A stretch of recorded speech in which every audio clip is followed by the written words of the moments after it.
Hello everyone, very warm welcome to my channel Earnest Physician. I am Dr. Shazia Parveen Siddiqui and today we'll be talking about some of the homeopathic medicines for cold and cough. तो cold and कफ में जो कारगर homeopathic दवाइयाँ हैं उसे जानने से पहले हम जान लेते हैं कि कोल्ड एंड कफ ईजिली किन लोगों को होता है। जाहिर सी बात है कि जिनकी इम्यूनिटी कम होगी उन्हें ये ज़्यादा देखने को मिलेगा। फॉर एग्ज़ाम्पल बेबीज़, क्योंकि उनमें जो होती है इम्यूनिटी अभी डेवलप हो रही होती है। साथ ही जो क्रॉनिक इलनेस, फॉर एग्जांपल किसी को क्रॉनिक डिजीज़ है, डायबिटीज़ है, ठीक है, कोई क्रॉनिक किडनी डिजीज़ का पेशेंट है, इनकी इम्यूनिटी वैसे ही इम्यूनो कॉम्प्रोमाइज़ चल रही होती है तो इनको कोल्ड एंड कफ होने के चांसेस ज़्यादा हो जाते हैं। साथ ही ओल्ड एज और प्रेग्नेंट लेडीज़ में भी सेम यही है, क्योंकि ये सब इम्यूनो कॉम्प्रोमाइज स्टेट में। तो ये बताने का मकसद ये था कि आप जानें कि किन लोगों को ज़्यादा कोल्ड एंड कफ होने के चांसेस होते हैं। ऐसे लोगों को आपको प्रोटेक्ट करके रखना है, क्योंकि precaution is better than cure. तो चलिए जान लेते हैं होम्योपैथी में कौन कौन सी कारगर दवाइयाँ हैं जो कि आप कोल्ड एंड कफ में यूज़ कर सकते हैं। तो सबसे पहली जो दवा है वो है एकोनाइटम नेपिलस 30। ये मेडिसिन आप तब यूज़ कर सकते हैं अगर पेशेंट को सडन सिम्टम्स आए, यानी कि एकदम से उसको सिम्टम्स आए और साइक्लोन ऑफ सिम्टम्स आए, बहुत सारे सिम्टम्स आए, ठीक है, कोल्ड, कफ, कोराइज़ा, बहुत सारे सिम्टम्स आए और ये वजह उनका ये रहा कि पेशेंट गया था बाहर और उसको कोल्ड विंड का एक्सपोजर हुआ, ठीक है, ठंडी हवाएं लगी, उसके बाद से उसको सर्दी, ज़ुकाम, बुखार चढ़ना स्टार्ट हो गया और अभी बहुत पहला स्टेज है, यानी कि एक्यूट स्टेज है। तो यहाँ अगर आप दवाई देंगे तो रिजल्ट ज़्यादा अच्छा देखने को मिलेगा, ठीक है। इसमें पेशेंट को सिम्टम्स ये रहते हैं कि बहुत ज़्यादा पेशेंट एंशियस रहता है, ठीक है, रेस्टलेस रहता है, साथ ही पेशेंट के आइज़ में बहुत इचिंग हो रही होती है, थ्रोट में इची फीलिंग हो रही होती है और थर्स्ट बहुत ज़्यादा होती है, ठीक है, और कफ जस्ट अभी स्टार्ट ही हुआ है, तब ये दवा आप प्रेस्क्राइब कर सकते हैं 30 पोटेंसी में। रिपीटेशन का प्रोसेस ये है कि जैसे सिम्टम्स की सिवियरिटी जिस हिसाब से, अगर अभी एक्यूट केस है तो आप इसका रिपीटेशन 1 आवर के इंटरवल पे आप इस दवा को रिपीट कर सकते हैं, ठीक है। जैसे जैसे सिम्टम्स सबसाइड होते जाएंगे, कम होते जाएंगे, तो रिपीटेशन आप 3 से 4 आवर के इंटरवल पे कर सकते हैं। नेक्स्ट जो मेडिसिन है वो है बेलाडोना 30।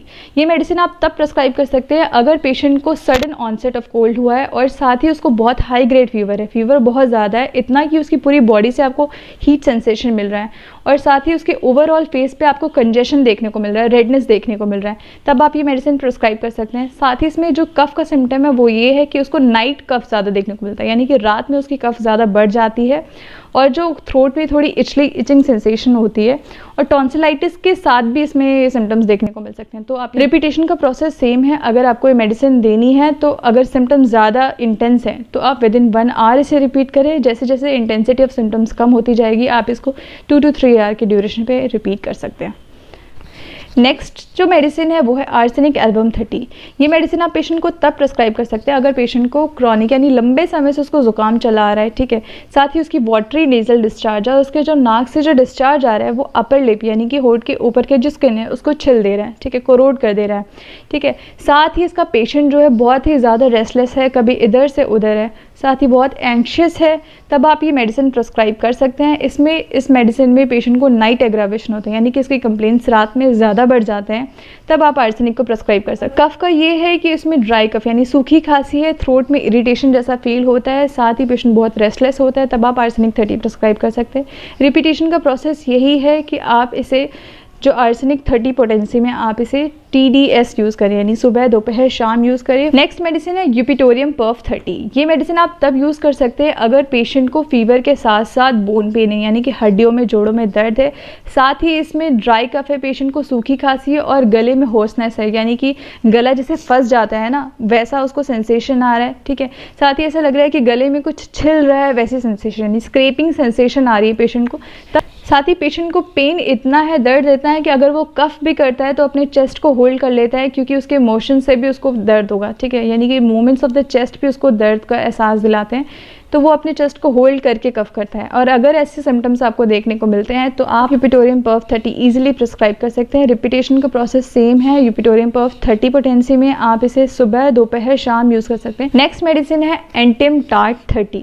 ये मेडिसिन आप तब प्रेस्क्राइब कर सकते हैं अगर पेशेंट को कफ का जो टेस्टिक है वो है रैटलिंग कफ, यानी कि खड़ खड़ खड़ उसको खांसी हो रही है, साथ ही उसका जो पूरा चेस्ट है वो बलगम से यानी स्पूटम से भर चुका है, प्लस जो स्पूटम है वो बहुत ही ज़्यादा कम क्वांटिटी में बाहर आ रही है, यानी कि बहुत ही स्कैंटी स्पूटम है, इसमें पेशेंट को डिस्निया और ब्रेथलेसनेस के सिम्टम्स देखने को मिलेंगे, क्योंकि उसका लंग जो है स्पूटम से भरा हुआ है, तो उस पेशेंट को रेस्पिरेशन में प्रॉब्लम होगी, तो डिस्निया और ब्रेथलेसनेस के सिम्टम इसमें देखने को मिलेंगे। और अगर आपको ऐसे सिम्टम्स मिलते हैं तो आप एंटीम-टार्ट 30 पोटेंसी में प्रिस्क्राइब कर सकते हैं, QID यानी कि सुबह, दोपहर, शाम, रात। मेडिसिन है ब्राइनिया 30। कफ के केसेस में ब्राइनिया 30 बहुत अच्छा रिजल्ट देती है अगर कफ जो है वो बहुत ड्राई है, यानी सूखी खांसी है, साथ में अगर पेशेंट को निमोनिया के सिम्टम्स है तो भी ब्राइनिया बहुत अच्छा एक्ट करेगी।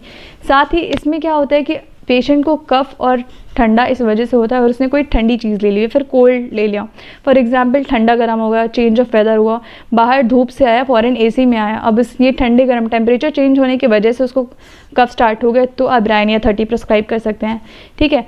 और अगर आपको पेशेंट के सिम्टम्स कुछ इस तरीके से हैं कि पेशेंट बहुत ज़्यादा मतलब इवन अ स्लाइट मोमेंट उसको एग्रावेट कर देती है, उसको बस रेस्ट चाहिए, बहुत ज़्यादा रेस्ट का उसका क्रेविंग है, तो आप ये मेडिसिन प्रिस्क्राइब कर सकते हैं। यानी कि अगर जो पेशेंट है वो कफ कर रहा है तो अपनी चेस्ट को भी होल्ड कर लेता है, यानी कि उसकी बॉडी का इतना सा भी मूवमेंट उसको बर्दाश्त नहीं है, वो कंप्लीट रेस्ट चाहते हैं।